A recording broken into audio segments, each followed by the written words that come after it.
gracias por venir. Estamos con un evento especial para nosotros porque tuvimos 300 informes de SEA y bueno, eso significa muchos años, para nosotros más de 5 años, muchas historias que pasaron, mucha gente que nos acompañó y la verdad que tenemos ganas de agradecerles a todos los colaboradores que desinteresadamente y semana a semana estuvieron aportando su conocimiento, su información, su lectura de la situación, a toda la gente que lee el informe, por supuesto a todos los presentes que se acercaron hasta acá, a toda la gente que está conectada y particularmente nuestra manera de festejar, podríamos decir, este evento para nosotros que dé esta continuidad en el tiempo y esta llegada cada vez más grande a la gente, tiene que ver con una presentación climática. Nosotros todos estos años venimos teniendo un clima bastante enrarecido, podríamos decir. Estamos pasando de escenarios prácticamente de inundaciones y inundaciones concretas a momentos de sequía, a nuevas inundaciones, todo esto en cortísimos periodos de tiempo. Y bueno, la persona que para nosotros es por supuesto un referente, que es José Luis, nos va a dar su punto de vista y su análisis con respecto a lo climático, que cada vez está cobrando más importancia.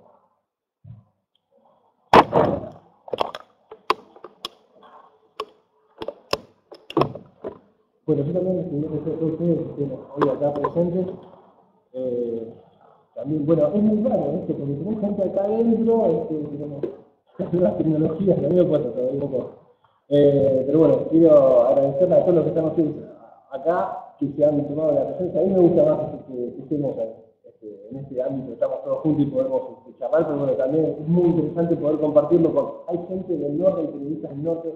Sabemos que en el norte fue una campaña muy compleja, también en los últimos días estábamos esperando que podía haber una mejor, con alguna lluvia, que lamentablemente la situación siguió complicándose, ¿no? Todas las lluvias que sucedieron en Buenos Aires son las que no llegaron, ¿no?, al norte, ¿no? Y también, bueno, para presentarlo un poco José Luis y dando un marco, ¿no?, de la última campaña. Estábamos esperando, ustedes se acuerdan, la última campaña, hablábamos de soja, de unos 50... Esta campaña estábamos esperando en un momento 53, 55 millones y bueno, el número terminó finalmente, estamos dándolo por debajo de los 50, los 48 millones.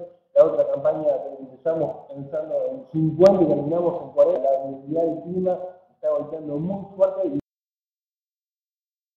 y está también con esta problemática que por segundo año consecutivo en el norte del país las cosechas están muy por debajo de los valores normales. Así que bueno, con esto también después de SEA, que tenemos las estaciones biológicas, veíamos que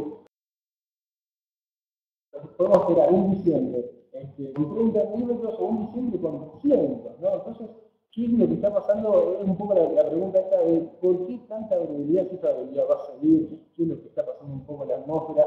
Y un poco con este planteo era con el que queríamos compartir esta charla con ustedes, ¿no? Y por supuesto preguntarle estas cosas a José Luis. Así que bueno, muchísimas gracias a todos, también a la gente que está en la videoconferencia, y bueno, esperamos que sea gratificante y que les sirva a todos esta charla. Gracias.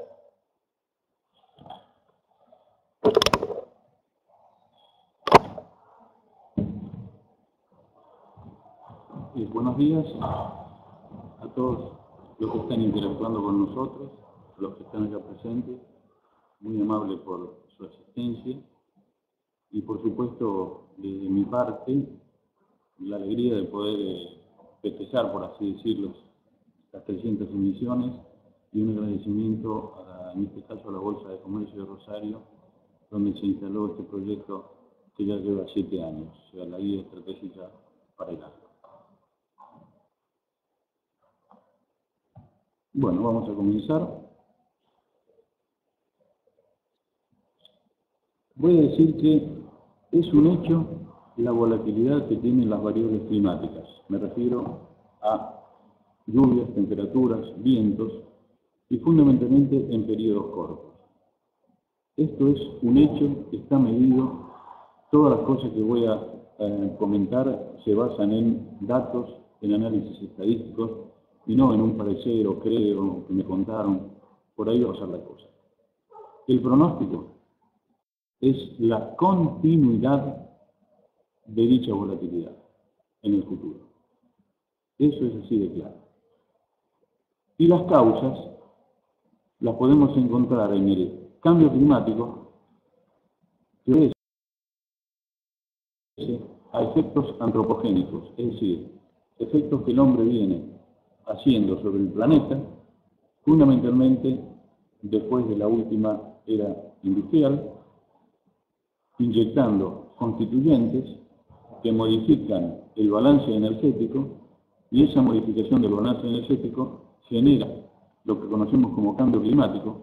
No en esa problemática que es extensa, de todas maneras les adelanto que en un próximo número de la revista de la Bolsa de Comercio de Rosario, soy autor de un artículo que trata esa cuestión de manera muy particular. Pero el punto es que el cambio climático es un hecho, es una realidad, va a seguir sostenido, y la continuidad de la volatilidad, de las inestabilidades que tiene la atmósfera, van a ser moneda corriente. Bien. El punto es el siguiente. Cuando esas volatilidades operan sobre sistemas sociales o de producción, se producen las consecuencias que todos conocen. Y voy a hacer referencia a un extraordinario científico, el profesor Rolando García, que en la década del 70 hizo un libro que se llama La naturaleza se declara inocente, donde justamente muestra que los impactos, las volatilidades del ambiente son relevantes cuando actúan sobre un sistema social, sobre un sistema productivo, y el hombre, digamos, es el responsable después de poder o no mitigar ese tipo de impactos. Eso es muy, muy, muy importante. Bien, como esta charla está orientada al sector pecuario, yo quiero orientarme específicamente a ese sector. Quiero decirles qué se puede hacer, cómo se debe operar ante estas problemáticas, y también contarles cómo vemos el desarrollo de la campaña 2013-2014. Es un poquito ambicioso el objetivo, pero quiero tratar de redondearlo, porque en realidad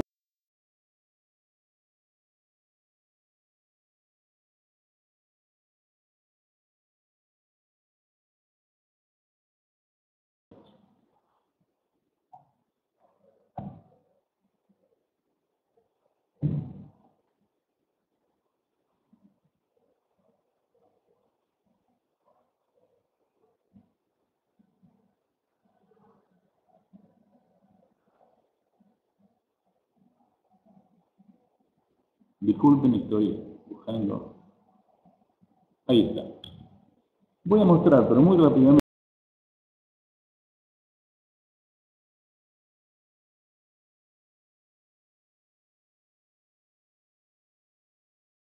como los terremotos, los ciclones tropicales, las erupciones volcánicas, las tormentas continentales, tornados, otros, las eléctricas, lluvias intensas, nevadas intensas, ausencia de lluvia y olas de calor y frío. Estos son los principales efectos del sistema atmosférico. Y tomo, para el caso de Argentina, las tormentas continentales, donde debería haber incluido también a las lluvias intensas, que lo resalto de alguna manera, la ausencia de lluvia y las olas de calor y frío. Esos son los principales impactos que operan sobre la agricultura.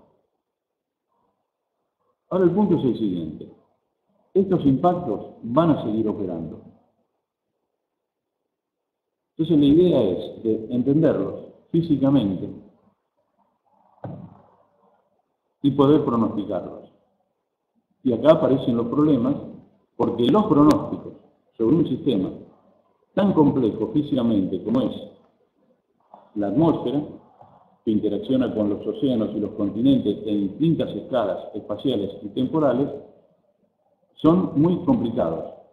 Después vamos a ver justamente de los plazos y de lo que se puede hacer. Pero vamos a dar algunos esquemas de acción sobre cómo poder operar con estas cuestiones en el caso de la agricultura.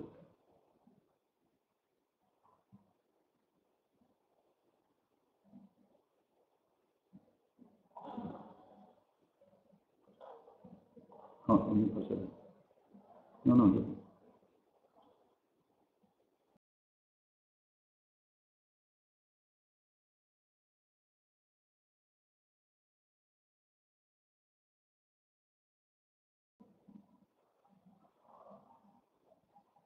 Bueno, vamos a ver ahora lo siguiente.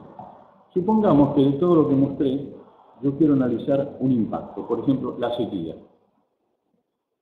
¿Cómo opero yo si pienso en la sequía?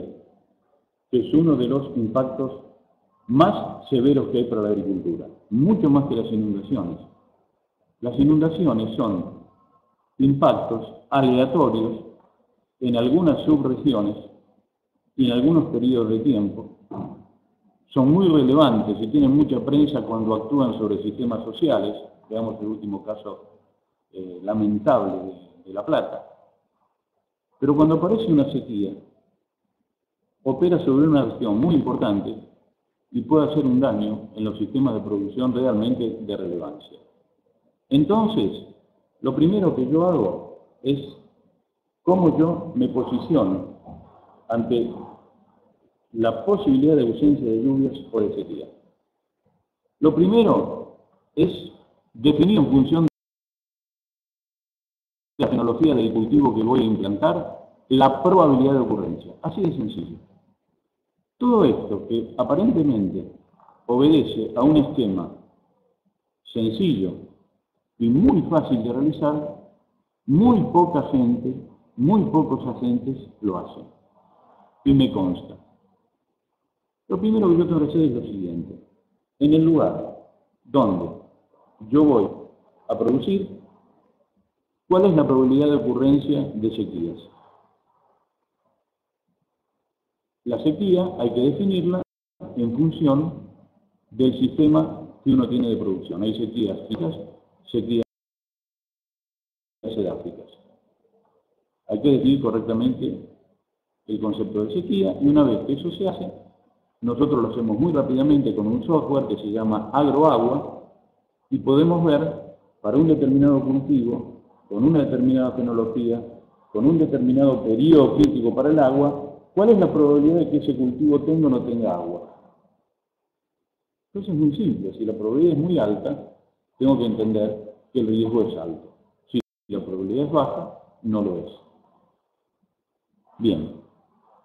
En Argentina, una vez que empieza una campaña, hay una cosa extraordinaria que es la tecnología ENSO, que es el Niño Southern Oscillation, o sea, el Niño Oscilación del Sur. Porque los eventos del Pacífico tienen un impacto fantástico en el sudeste de Sudamérica. Y la primera pregunta es, en el largo plazo, ¿vamos a tener neutralidad en el Pacífico? ¿Vamos a tener calentamiento niño o vamos a tener niño? A partir de ahí, hacer un diseño de siembras. Una cosa es un año neutral, otra cosa es un año niño y otra cosa es un año niño. En términos globales y para la cuestión económica, el mejor escenario para la Argentina es un niño. ¿Por qué? Porque opera sobre los cultivos que generan la rentabilidad, la soja y el maíz. ¿De acuerdo? El peor evento es un evento niño que genera ausencia de lluvia, vamos a decir en qué plazo. Y ahí aparece entonces la acción del técnico y se van a escalas más chicas. Yo sé que voy a tener una alta probabilidad de tener niños, ¿cómo hago mi diseño de siembras? ¿Es el tipo de semilla que uso? ¿Cuál es la ventana de siembra que yo tengo para hacer? ¿Cómo puedo salir de los periodos más críticos donde la niña opera? Y eso también se hace y es fácil de hacer. Nosotros tuvimos unos éxitos muy relevantes con estas cuestiones. de gente que está formada para interpretar estas cuestiones. Pero acá aparece el punto más crítico. En esto hay una terna, que es entender cómo se hacen las cosas, difundirlas, y por último, que el usuario esté capacitado para interpretarlas y utilizarlas. Y lamentablemente,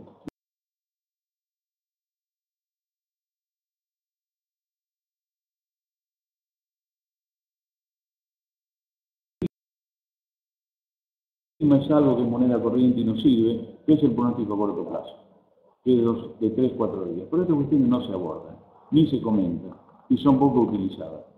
Y después hay una serie de difusiones que son hasta vergonzosas, que no remiten a los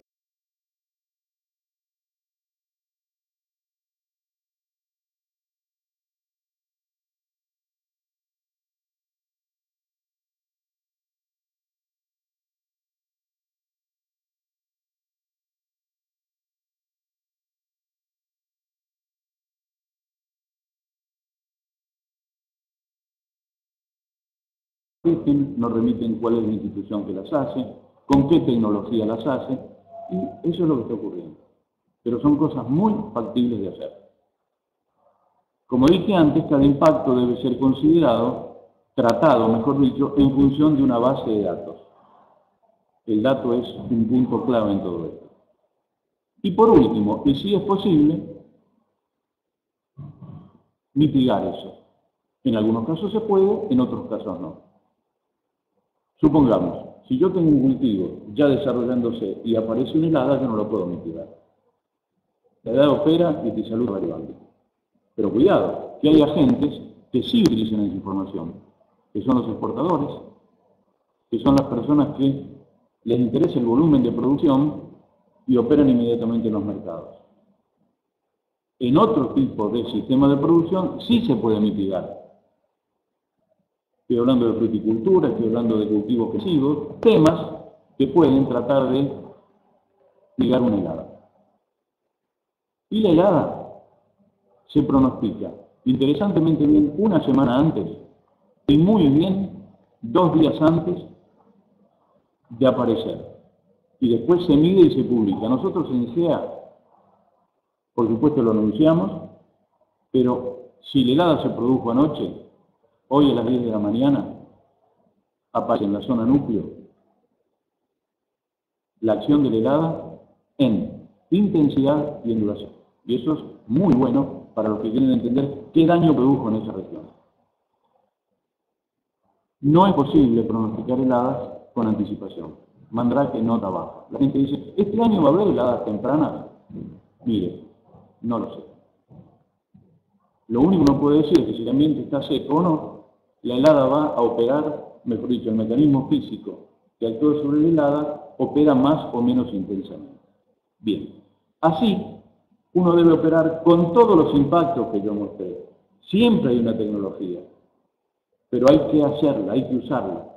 Nosotros ponemos a disposición de los usuarios las herramientas para hacerlo. Y después, por supuesto, el resto depende de la calidad del técnico que utilice y empiece a utilizar la variable climática de una manera que va más allá de si llueve o no llueve en los próximos 3 o 4 días.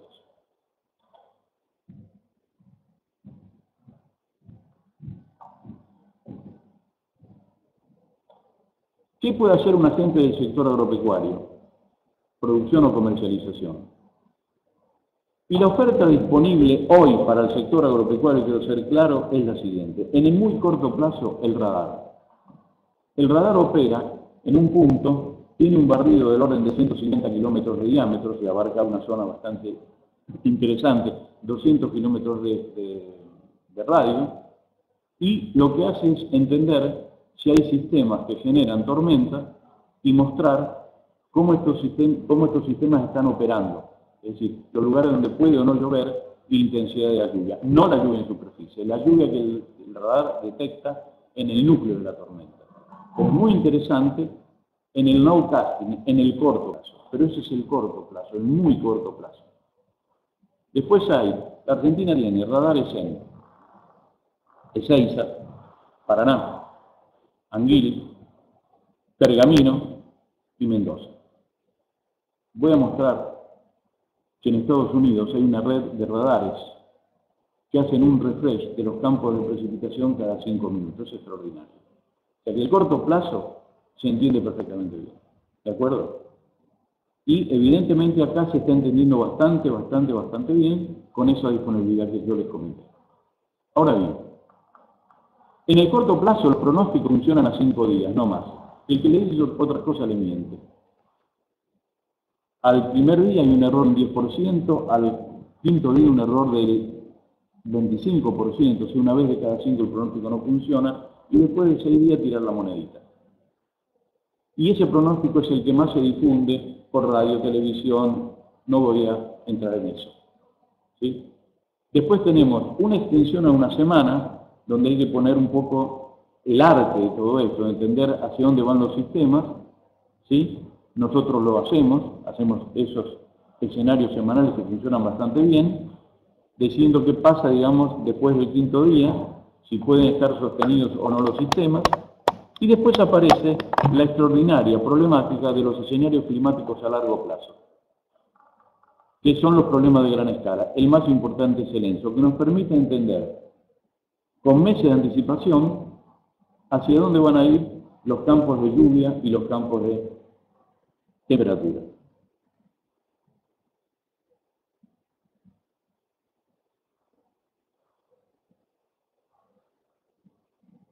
La forma de operar sobre las inestabilidades. Seguir un buen pronóstico a corto plazo. Hay mucha oferta, pero poca calidad. Ante un pronóstico de inestabilidad, tomar las medidas necesarias cuando se puede. 24 horas antes, seguir el corto plazo, radar. Pasado el tema, evaluar cómo es la situación. En agricultura, el productor puede haber tomado, haber tomado un seguro, el exportador, evaluar la variación en producción, y para el gobierno, los agentes comerciales, evaluar los fundamentos, es decir, los análisis, matrices de producción, de oferta, de demanda, etcétera, etcétera. Todo esto es un esquema posible y realizable, pero estos son los plazos que uno tiene que tratar de respetar.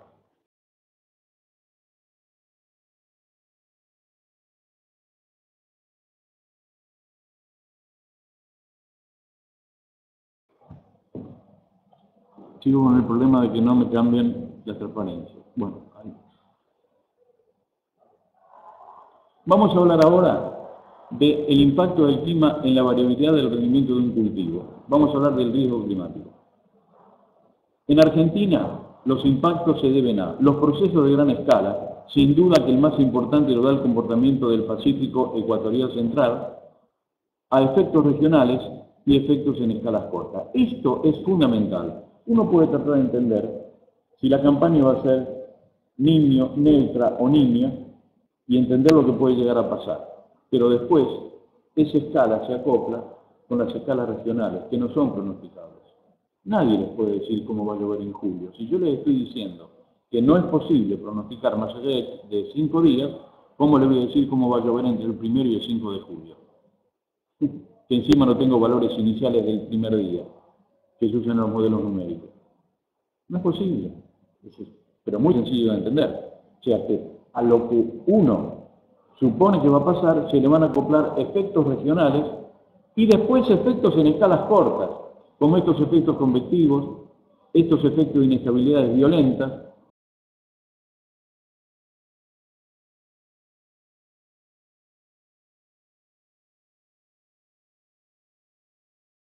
extraordinario rendimiento en la zona núcleo, ¿sí? Y mostrando indicadores sobre ese monitoreo.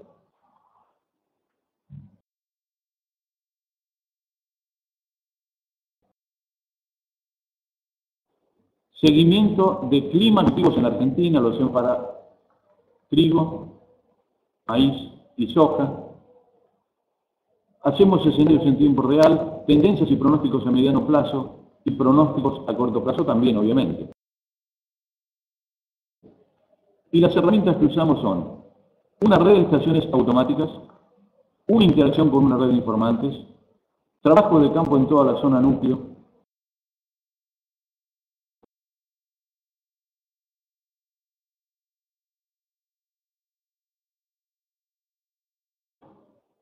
Hacemos modelos de seguimiento de reserva de agua para los cultivos que yo mostré y para una pradera, por supuesto en el suelo para distintos cultivos. Lo que estoy tratando de decir es lo siguiente. Lamentablemente, el que lo quiere entender bien y el que no lo entienda, acá hay dos maneras de operar. La primera es el cimento, es el teléfono. Y la segunda es usar la tecnología. Nosotros usamos la tecnología. Entonces, es muy común, por ejemplo, ahora decir, Felipe Pérez, de la consultora Pirulito, dice que hay 52 millones de toneladas de soja. ¿Por qué? Cualquiera lo puede decir. En realidad, la cosa es muy simple. Hay una ventana de soja que va de algo menos de 50 a 52. Pero el problema no es decir un número. Voy a ser muy fuerte, porque lo hicimos acá personalmente, a las estimaciones que hace el USDA. El USDA lo que hace es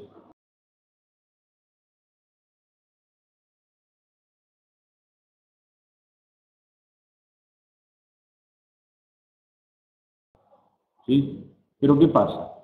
Desde el punto de vista del impacto que produce, es fundamental. Ahí va aquello de que lo mediático es lo más importante. Entonces dice, bueno, muy bien, la Argentina tiene 20 millones de hectáreas. Me paro en el rendimiento máximo de la tendencia, va a producir 56 millones de toneladas de soja. ¿Está bien? Y a partir de ahí empieza a bajar. Lo hizo el año pasado con el maíz, donde partió de un rendimiento extraordinario y terminó en 7.000 kilos por hectárea. Había partido casi de 11.000. ¿Sí? Bien. Eso es una cosa que hay que entender. Pero en la Argentina, por favor, cuando hay un año niña, decir que el rendimiento va a ser la tendencia es un disparate. Y sin embargo, mucha gente, el mercado, muchos corredores,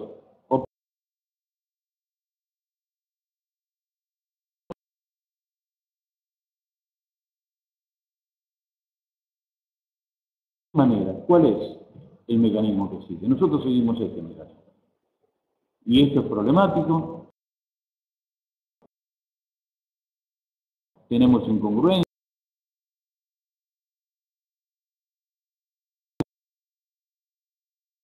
Evaluar el riesgo.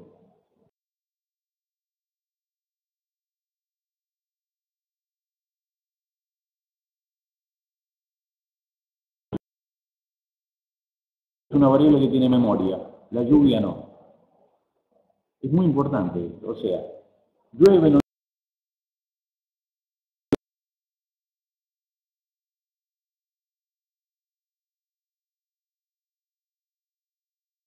es lo mismo que para el girasol o para la soja. Entonces lo ideal es conocer.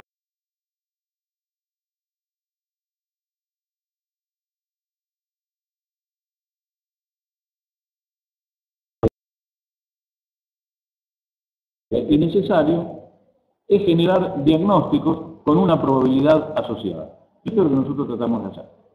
Fíjense.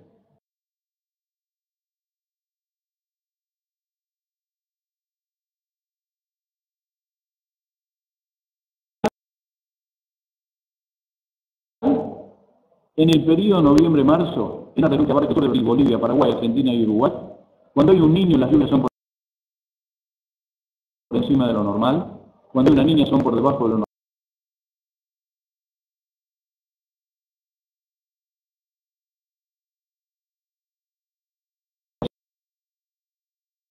Es el gran indicador. Esto es el pan de cada día. Y estos pronósticos funcionan con un 80%, digamos, de éxito.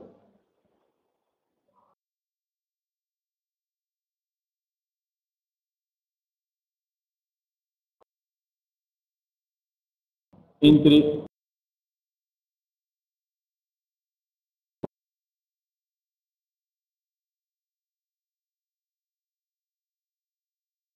aparecen niños y estamos 2011, 2012, 2013, estamos ahora transitando un periodo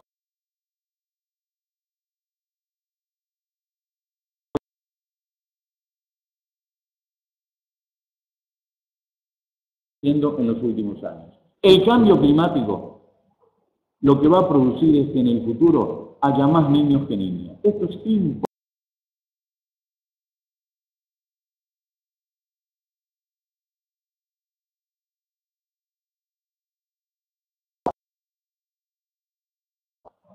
Va a tener la oferta de agua necesaria para su desarrollo. Por el niño es el mejor escenario, con alternancias de niñas, que no es un buen escenario. Esto es muy importante. Estamos hablando de lo que va a pasar en las próximas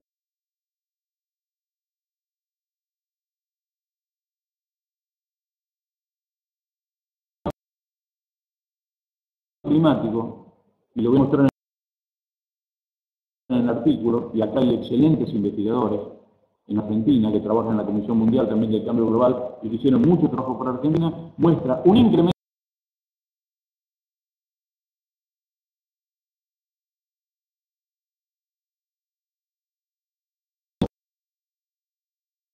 y deben ser tenidas en cuenta para el diseño de la siembra. Acá se trata de tomar una serie de los últimos 80 años y decir cuanto más larga,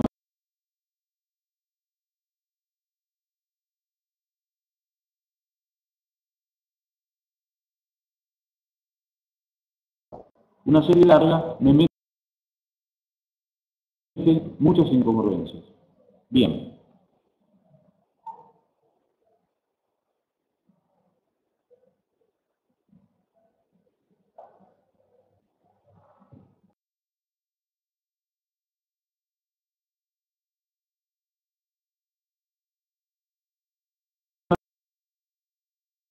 Pacífico, acá está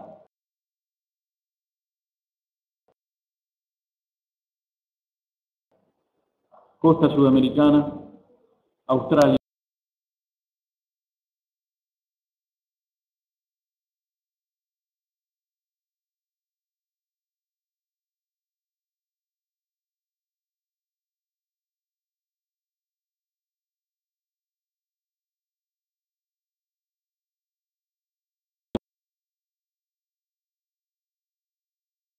acá muestro cómo es la clasificación de humedad en el suelo, lo hacemos todas las semanas.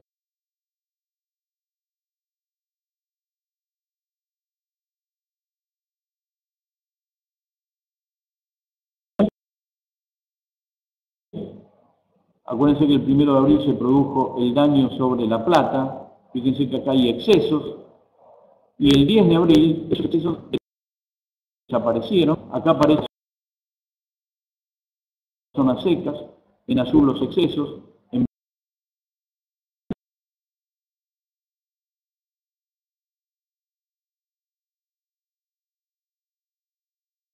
de agua en el suelo. A nivel de cádico, que es la escala de la agricultura, sería Gardel. Pero evidentemente los pronósticos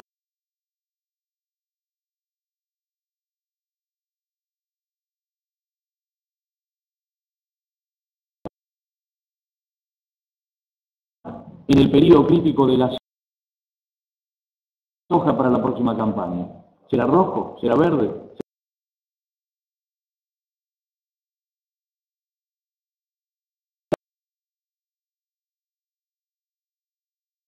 La zona núcleo lo hacemos con otro detalle. Este mapa está hecho con las 100 estaciones que tiene el Servicio Meteorológico Nacional y algunas estaciones que tenemos nosotros. Es una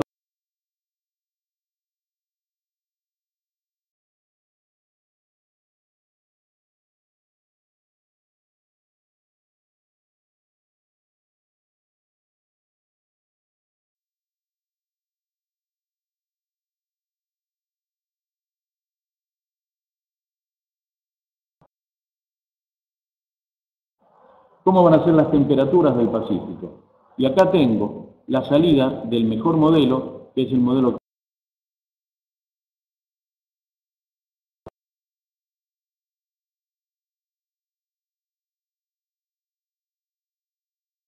hasta octubre, noviembre, diciembre, esto se da trimestralmente, en condiciones de neutralidad o aún muestran los modelos con temperaturas por debajo de lo normal.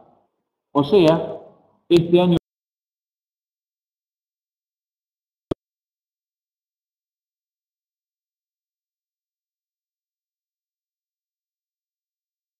no estaríamos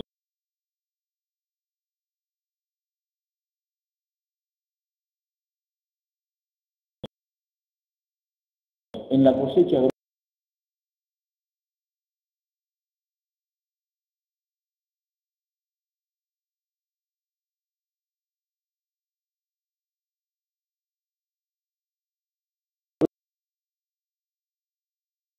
gruesa.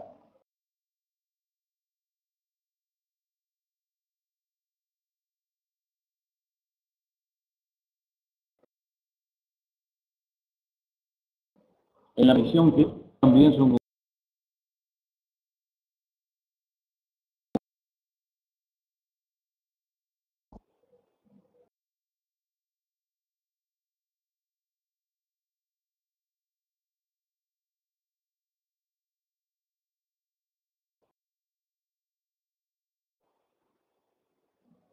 aparte del forzante,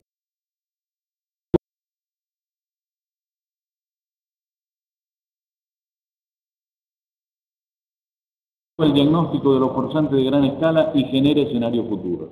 Por ejemplo, voy a dar las cosas más interesantes. En todas las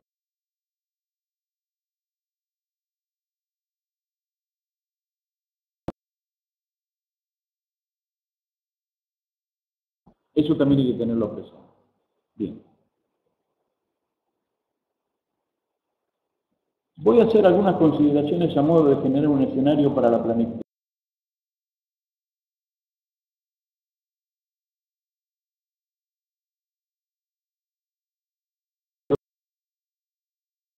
Los últimos 30 años. Y planifiquen las siembras con los patrones normales. Así de sencillo. Considerando qué cultivo van a hacer, en qué región está, cuál es la fenología del cultivo,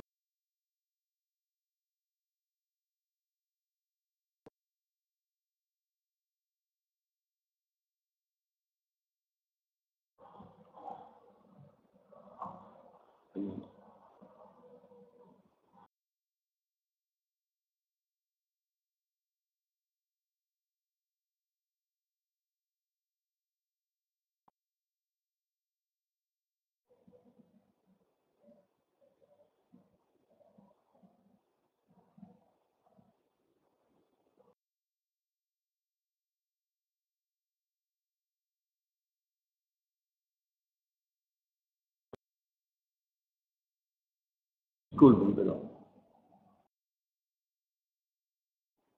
hago las cosas bien, pero no acciona el equipo.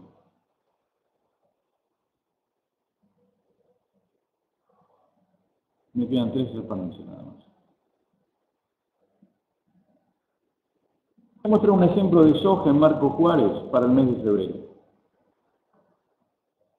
De acuerdo a la salida del modelo que tenemos, vamos a tener un 85% de probabilidad de estar en una condición aceptable y óptima y un 15% de probabilidad para estar en condiciones de sequía. Es una buena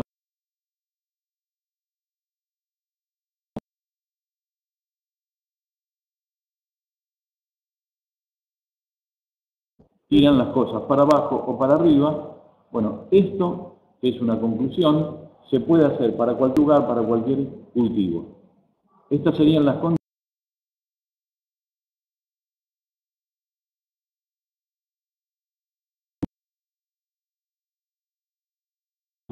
en la zona de Marco Juárez.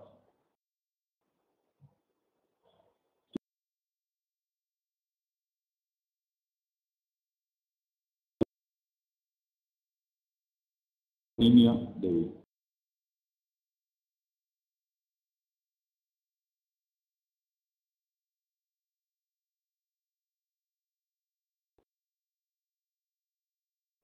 Según los forzantes regionales que van a modificar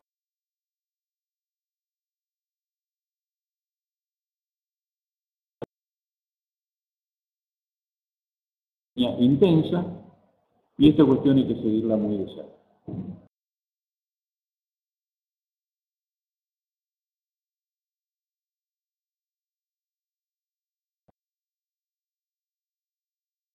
Y le pido disculpas por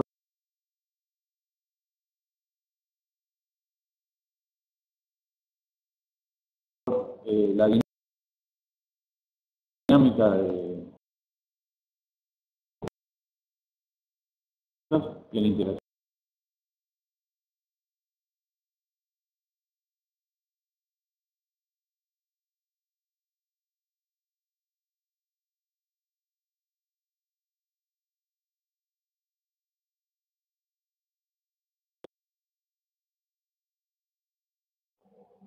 Yo quería hacer una pregunta.